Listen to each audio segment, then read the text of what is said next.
What's going on, people? This is ShortBus, and today I'm going to bring to you gameplay that not only will help you become a better objective player, but also a 2KD player. Now, many people cannot find a decent enough balance between being a team player that everyone adores and being a straight up killing machine that decimates everything that is in front of the line of sight. I personally view myself as a viable team player if my team's overall goal, however, is to win.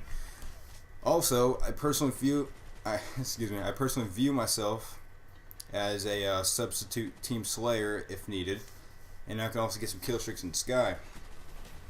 The strategy that you're going to see in this video will showcase how you can be a flag attacking team player, but also at the same time holding a good kill death ratio.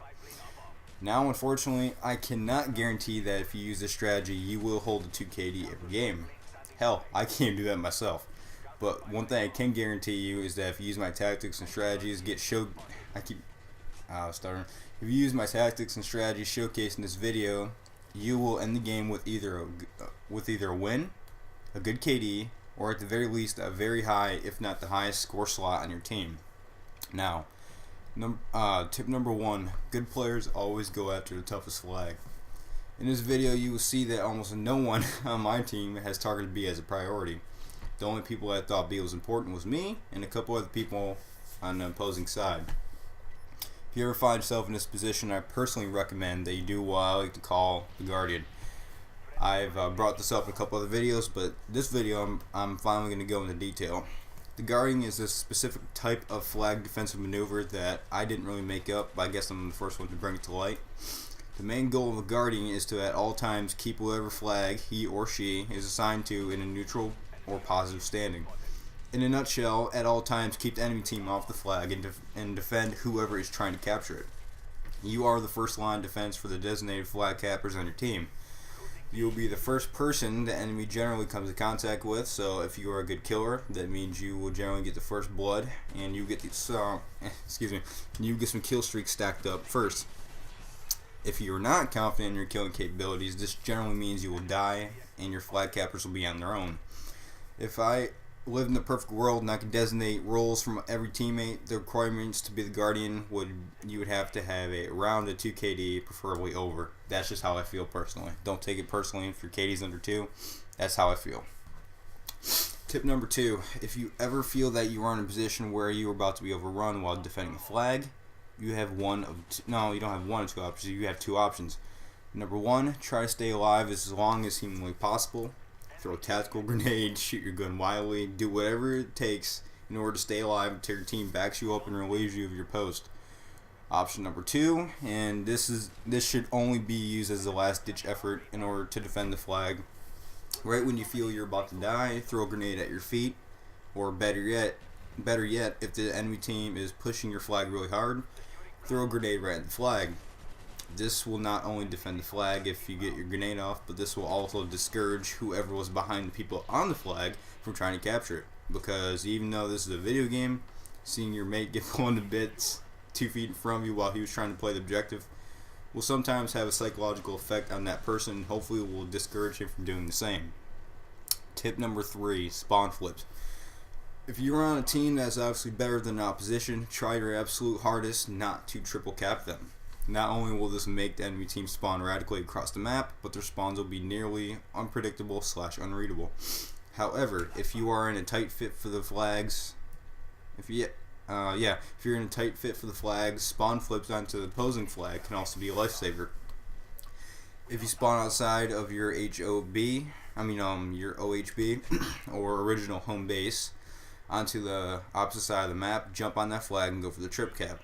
It very well could save you the game. However, you also need to take into account this: if your spawn flip 9 times out of 10, the enemy's has flipped as well, and trip capping may at first glance seem like a smart idea, but if you're playing against and with random teammates, this very well could lead to you being dominated because of the unexpected spawns on both sides. So, this is a decision you need to choose carefully. Tip number 4: always inspect the area before committing to capturing it. Normally, if someone walks into a flag base with no one in sight, they're probably thinking to themselves, hey, 3 points. But against experienced / sneaky opposition, it may seem safe until you're ambushed. And let's be honest, the likelihood of surviving an ambush is not good, for the simple reason of they have an advantageous position. They are controlling when and where the fight will take place, and generally you will be unprepared. Tip number 5: in the event of a trip cap, always watch your back, and there is a strong emphasis on always. Like said above, during trip caps on both friendly and enemy teams, spawns will be unpredictable, so once again, watch your 6. Tip number 6: use your fucking grenades. Grenades and tactical grenades have many valuable uses. Not only can primary grenades kill, but they can also work like a GPS. If you are unsure where your next engagement will approach from, toss a frag, and if the enemy is near your frag grenade, he will scream for the heavens. Trust me. You will be surprised if you can see how many people die with full primary tactical grenades at their disposal. Not only can they kill, but they can also delay and discourage the opposition from engaging you. Let's look at a real life example. When a snake feels threatened, what does it do? It hisses, it shows its fangs, and if it's provoked even more, it bites you. Well, if you feel threatened, show your fangs and see if they want to, see if they're game. If I saw 2 frags and 3 stuns simultaneously being thrown right in front of me, I sure as hell would not want to face them head on. But this is also a double-edged sword. If you use all your equipment in an effort to mindfuck your opposition, and unfortunately if they have a brain, they will have realized that you no longer have any means of explosives, and they have an immediate advantage. Only use this in an effort to discourage your opposition from fighting and in order to cut them off. Tip number 7: take your time and look both ways. The main reason why the majority of the Call of Duty community have such low KDs is pretty much because they're just impatient. You almost always want to stick to the outskirts of the map unless you're 100% sure there's no one in your line of sight, and unfortunately nothing in this life is certain, so just stick to the outskirts of the map. Sticking to the outskirts puts you at a huge tactical advantage. 1, there's only 180 degrees of contact instead of 360 degrees of danger. This means the only engagements that will take place is what is in front of you and on your side, so you don't have to worry about getting knifed in the back. Alright, I think this is the last tip for you, and this is probably the most important one. Tip number 8: realize when you are at a dead end. If you have ever asked yourself why the enemy team has a chopper, blackbirds, and dogs coming to take your manhood, first you need to take a look at what you and or your team is doing. Is your team consistently attempting to take a flag only to be stopped short and or just be decimated? This is one of the most important tips I can personally give you. The enemy team has a sector locked down, move on. It is that fucking simple. If, for example, you have C and they have A, if you have C and they have A and B, and this is, for example, I'm talking about this map, for example, and your team has been, if your team's being pimp slapped every time they go for B, switch up and go to A. By doing this, you will confuse and break up the defenders at B, and with them being spread out, your team can now go in and capture B with ease. This maneuver, however, can be used against you, and here's a very good way of reading it. Once again, this example is used off of this map right here. If you have C and B, and their previous attack and their previous wave of attackers on B have just failed, and it suddenly just gets quiet, 9 times out of 10 they're flanking you, and in an effort to come from behind you and take the flag from you.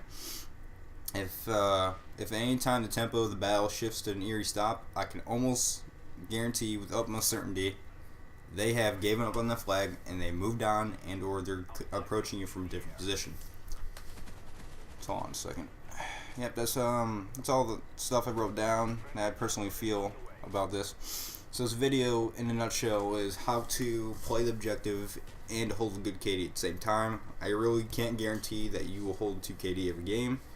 Like I said before, I can't guarantee that, but that's pretty much it. Talk a little bit about some stuff. It's my blue snowball. I got it in the mail last night from Amazon.com, and you can obviously hear the difference in audio quality. It's fucking gorgeous.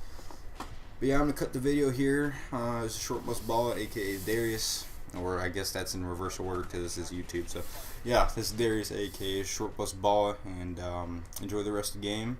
Please subscribe if you like this video, and for the love of God, please like and or comment your thoughts. Thank you very much. Have a nice day.